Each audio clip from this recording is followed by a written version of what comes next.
Hello, मी आहे विनीत सुतार आणि तुम्ही बघता VRS व्लॉग्स. आज संडे स्पेशल आहे. बावड्या जरा मागेल असते पण तू गावात व्लॉग करायला नको. आम्ही चाललो ॲक्च्युली ज्योतिबाला. बरेच वर्ष झालं आमचं प्लॅनिंग चाललेलं ज्योतिबाला जायची, ज्योतिबालाची, पण काय प्लॅन जुळत नव्हता. आणि आज फॉर्च्युनेटली बरंच प्लॅन केल्यानंतर आज पण जरा प्लॅन डळमळलेला. कारण रात्री मी उशीर आलो मुंबईवरून. मी 4 वाजता मुंबईवरून आलो पहाटे. म्हणलं 8-9 वाजता जाऊ, पण झोपलो. आता सगळे झाले तयार, तर 10:30 वाजलेत. आता तयारी सगळी झाली आणि तिथं कल्टी मारते. बावड्या म्हणते नको नको नको, पण मी म्हटलं इथंच ब्लॉक करायचा. आपली भीती कधी हे होणार का नाही. माणसं म्हणतील एकदा वेळ, पण ठीक आहे चालायचं. चलो ठीक आहे, निघूयात लवकर. जाणं माझं नावानं चांग भलं.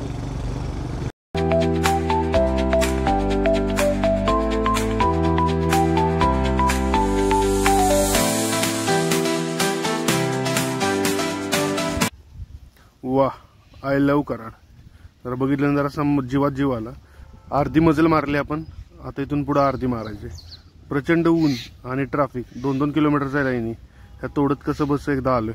चलो आता निम्म जाऊयात पुढे. या फ्लायओव्हरचं काम सुरू असल्यामुळे एकीकडे होणारं ट्रॅफिक आणि उन्हाचा त्रास, पण दुसरीकडे ह्याच फ्लायओव्हरच्या सावलीत मिळणारा थोडासा थंडावा, जणू थोड्या वेळासाठी तरी सगळे थांबून गेलं. सकाळी उशिरा निघायचे दुष्परिणाम आहेत बघा, म्हणजे साईड इफेक्ट आहेत. लवकर निघालो असतो, लवकर पोहोचलो. आता वाजलेत 11:30-12. कराडच्या पुढे पोहोचलो आणि एवढं ऊन लागतंय. त्या उन्हाच्या झळा असं तोंडावर सगळ्याचं. हेल्मेट घातलं तरी हे होते, पूर्ण एक्झॉस्ट झाले. त्यामुळे आता बावड्याला म्हटलं थोडं थांबू, कॉफी पिऊ, जरा 10 मिनिटाचा ब्रेक घेऊ आणि कल्टी मारू. कारण काय तसंच जर गाडी चालवलं पेंग झोप बीप लागली तर अवघड व्हायचं. आणि त्यात काय होते, रस्त्याची एवढी कामं चालले त्या साईडला, ते फुल ट्रॅफिक झाले. आणि ते ट्रॅफिक मध्ये गाडी स्लो पुढे थांबायला लागते आणि वरनं उन्हाचा चटका. त्यामुळे झाले इथे थांबलोय. मॅकडॉनल्ड आहे, मॅकडॉनल्डच्या शेजारी एक नवीन रेस्टॉरंट झाले. लय भारी हॉटेल आहे बघा, रेस्टॉरंट झालं. फुल वाईब आहे इथं बरं का. जो ओपन टाईप आहे सगळं. तर कॉफी झाली. आता आम्ही तर कल्टी मारतो. डायरेक्ट ज्योतिबाला जाणार आहे आणि ज्योतिबाचं दर्शन घेऊन नंतर मग ह्याला जाणार कोल्हापूरमध्ये. चलो 3 किलोमीटर झाले ट्रॅफिक गेल्यानंतर, 3 ते 4 किलोमीटर. आता पुढे गेलं कळेल बघा. काय मागच्याच गोव्याला गेलेलो तेव्हा पण इथं ट्रॅफिक होतं. वर पण ट्रॅफिक आहे, खाली पण ट्रॅफिक आहे. हे मेन कारण आहे ट्रॅफिक जाम. एवढंच फक्त हे, त्यामुळे ट्रॅफिक जाम झाले. 4 किलोमीटर लाईन झाले. बरोबर रस्त्यात गाडी मागची बंद पडल्या. 10 किलोमीटर तर ट्रॅफिक झाले. त्या एका मूर्खपणामुळं इतक्या लोकांचं पेट्रोल वाया जाते. आणि उन्हाचा तडाखा इतका बेकार आहे का नाही, लय त्रास होते. सगळेजण आता वॉरफ्रंटवर चालले काम तिथे गाडी ओढून काढायचं. तुला आपण पण कल्टी मारू.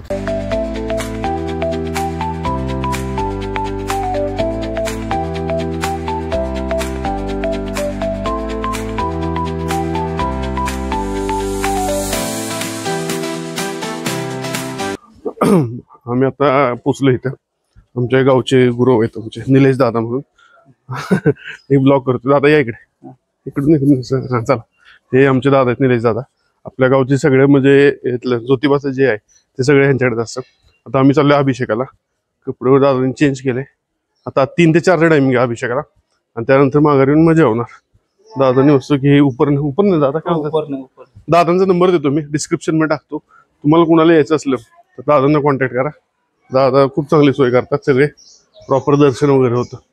चला आता खाली जाऊयात. रविवार असल्यामुळं आणि आता काय झालंय, चैत्रातली यात्रा झाली ना, 2 महिने कंटिन्यू गर्दी असते. त्यामुळे आज बरीच गर्दी. लक्षात येते किती गर्दी. तर आपल्याला टेन्शन नाही, दादा आहेत बरोबर. दादाने आपली सगळी सेटिंग झाली. सेटिंग नाही, सेटिंग चुकीचे शब्द. आपलं प्रॉपर म्हणजे अपॉइंटमेंट घेतलं आपण जाणार अभिषेकाला. अभिषेक करून एक भारी केले बरं इकडे. उन्हाचा त्रास होऊ नये बघा कुणाला. हा, त्याच्यामुळे सगळीकडे ग्रीन वगैरे कापड बांधलं सगळं.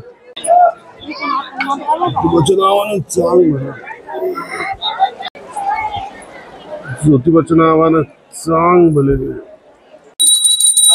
इथे देवाचा पोशाख घ्यायला आलोय.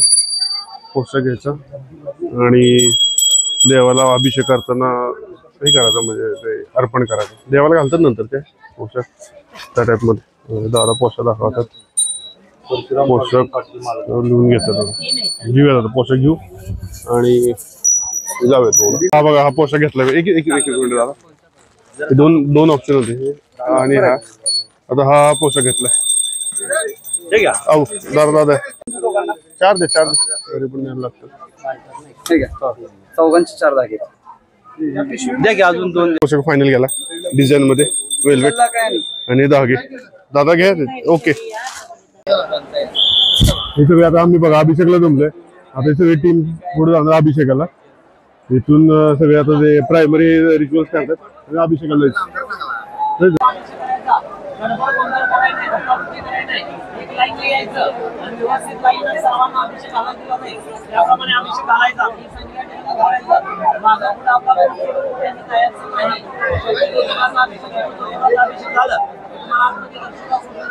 आतमध्ये दर्शन करायचं अगरबत्ती कापून आपण बाहेर पडतोय. बाहेर पडला दगडी खांब मोठा तिथं थांबायचं. सर्वांना तो घेतल्याशिवाय मंदिर सोडून देवींच्या घरी कुणीही जायचं नाही. नारळ पूज केला जाणार नाही. नारळ देऊन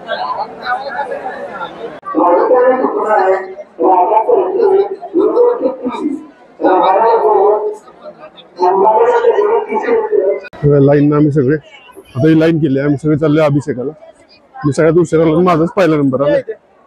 माझ्या पुढे काका चालले. लक फॅक्टर आपला जोर.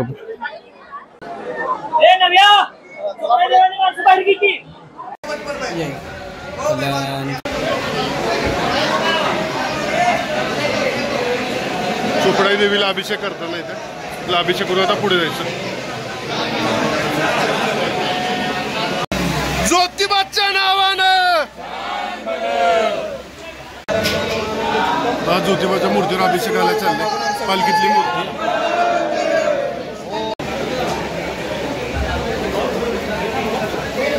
आता जो पोशाख घेतला तो पोशाख इथं दिलाय. तो आपला पोशाख नंबरला लावलाय बघा. आता ते म्हणलेत पुढच्या आठवड्यात आपल्याला तो देवाला म्हणजे घालतात पुढच्या आठवड्यात पोशाख. चल काम झालेलं आहे. मिशन फक्त झाले बाहेर जाऊयात. आता अभिषेक झाला आमचा. अभिषेक झाल्यानंतर बाहेर आलो आणि आमचे जे पुजारी काका आहेत निलेश लाडे साहेब असतील बाकीचे लोक आहेत तर त्यांना म्हटलं की थोडी जरा माहिती द्या कशी काय प्रोसिजर असते म्हणजे बाकीच्या लोकांना मदत होईल. साहेब जरा सांगा तुम्ही कसं काय. देवाचा अवतार म्हणजे देव केदारनाथवरून इथं देवाने अवतार घेतला आणि अवतार घेतला. चैत्र महिन्यात एप्रिल महिन्यात पालखी असते. 3 ते 4 अभिषेक असतो. दुपारी 3 ते 4 अभिषेक असतो देवाचा. तो अभिषेक असतो म्हणजे भक्तांची मनोकामना म्हणून अभिषेक असतो. त्याबद्दल हे अभिषेक करतात. प्रोसिजर मध्ये महादेव, चोपडाई आणि ज्योतिबा या 3 देवाचा अभिषेक होतो. ते भक्तांच्या मनोकामना काहीतरी असतील त्यामुळे हा अभिषेक असतो. आणि गुलाल खोबऱ्याची उधळण म्हणजे हे विजयाचं प्रतीक. हा म्हणजे हे नवस असतं देवाला म्हणून ते नवसाचे मूल जोखून किंवा वजन काय असेल ते होईल त्या ह्यानं जोखतात. म्हणजे विजयाचं प्रतीक म्हणजे गुलाल आणि खोबऱ्याची उधळण असते. आणि एप्रिल महिन्यात बरोबर पालखी असते चैत्र शुद्ध. माझं नाव शरद ठाकरे. ज्योतिबाच्या नावानं सांग बोल. ज्योतिरादित्य शिंदेचं पण देवस्थान आहे बघा. त्यांचं ट्रस्ट आहे शिंदे देवस्थान नगरखाना ऍक्च्युली. चलो झालंय आपलं आता. आपलं तर सगळं झालेलं आहे. अभिषेक झाले सगळं. तीर्थ घेतलंय, नारळ घेतलंय. आता जेवण जातो. आमचे गुरु आहेत निलेश दादांच्या घरी जायचं जेवायला. चला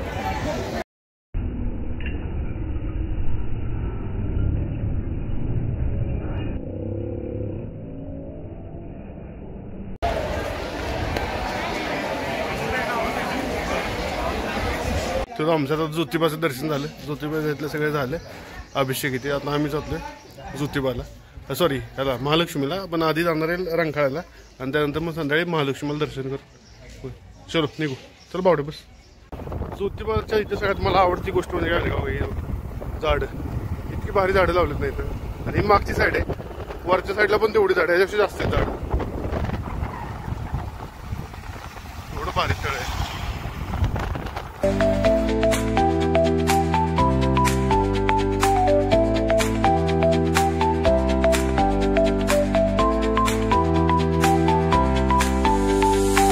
लोक एवढं मोठं तळ आहे ना रंकाळा. आपल्याकडे मंगळवार तळ्या वेळेला जरा सुशोभीकरण केलं पाहिजे. पुढे गावातलं विराय मंगळवार तळ नाही म्हणा पण जरा छोटी छोटी तळे साताऱ्यात त्याची जरा काहीतरी केलं पाहिजे. आता पुढच्या वर्षी ना कोल्हापूरला तेव्हा जरा वेळ काढून येतो आणि जाई जुईला आहे ना तिकडे घेऊन येतो रंकाळ्यावर. जरा ते खेळायला पण भारी गार्डन पोरं पण खुश होतील का नाही. आणि हे पण भारी आहे स्लाइड्स कशा आहेत ह्याच्या प्लास्टिकच्या स्लाइड्स आहेत बघा. तर त्याच्या आयला ते आपल्या बागेत आहेत सगळ्या लोखंडी स्लाइड्स. आता नेक्स्ट टाइम नक्की संध्याकाळी पण भारी दिसेल बरं का. हे लॅम्प पण भारी लावलेत मस्त मला आवडलं बरं. माझ्या बॅक साईडला बघा तिथे आहे ना बोटिंग होते रंकाळ्यात. लय मोठं तळे मला वाटतं माणसाला पोहायला पण येत असेल बरं का. क्वालिटी आणि त्याच्या मागं होते ना शालिनी पॅलेस आहे आपल्या महाराजांचे. आणि तिकडे तरी काय आहे लंडन आहे म्हणतात काय म्हणतात ते दिसते. फोन गंडलाय आपला जरा. आता आम्ही आहे ना नाही तर रंकाळ्यावर बावड्याला आहे ना लिक्विड नायट्रोजनचं बिस्किट देणार आहे. दूरच दूर सगळा. बावड्याचं ला कर बावड्या हा कर हा खा टाक तोंडात. हा हा खायचं का अर्धा मी का की कसं आहे नुसतं दूरच दूर.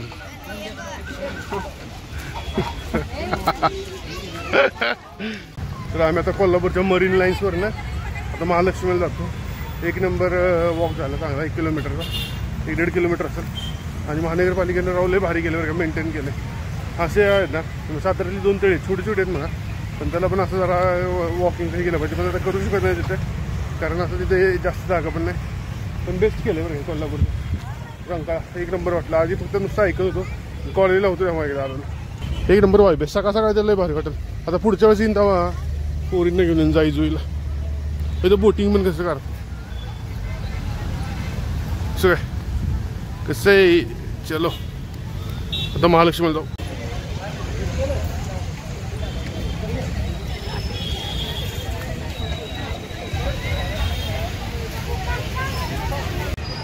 लय रंकाळ्यात काय मला काही कळलं नाही पण खूप भारी बांधले बरं काय. दगडाचं बांधकाम आहे सगळं. हा रंकाळा बाय बाय क्वालिटी मजा आली. रंकाळ्याला घर सकाळी जायला पाहिजे. आता पुढच्या वेळेस मी जेव्हा कोल्हापूरला येईन ना व्हिजिटला तर सकाळ सकाळीपर्यंत कॉलला इकडे येतो मॉर्निंग वॉकला. तर काय आलं बरीच गर्दी आहे त्यामुळे आता आज बाहेरून मुखदर्शनच घेतलं म्हणजे आता कल्टी मारतो. आज रविवार आहे ना त्याच्यामुळे सगळी पब्लिक आलं. खूप छान गर्दी झाली. मुखदर्शन पण चांगलं होतं बरं का. असं काय नाही की मुखदर्शन काय व्यवस्थित होत नाही फक्त काय जरा डिस्टन्स असतं त्याच्यामुळे जरा जास्त हे दिसत नाही. पण छान झालं दर्शन. 2 दर्शन झाले बा चांगले. ज्योतिबाचं पण चांगलं झालं महालक्ष्मी पण झालं. आणि इथं जरा हे चाललंय रिनोव्हेशन करायला चाललंय सभा मंडप. तिथं पालखीवर ठेवलेली असते. मागच्याच पाहिजे आपण आलेलो मंगळवार कसलीच गर्दी नव्हती. आता गर्दी आहे प्रचंड आहे त्याच्यामुळं बाहेरून दर्शन घेऊन आता कल्टी. कारण बरं काय आता वाजलेत 6:30 वाजले का 6:30 पावणे 7 झाले. परत उशीर झाला तर संध्याकाळी नीट दिसत नाही त्यामुळे आपलं लवकर कल्टी मारलेली चांगलं. चलो आज गर्दी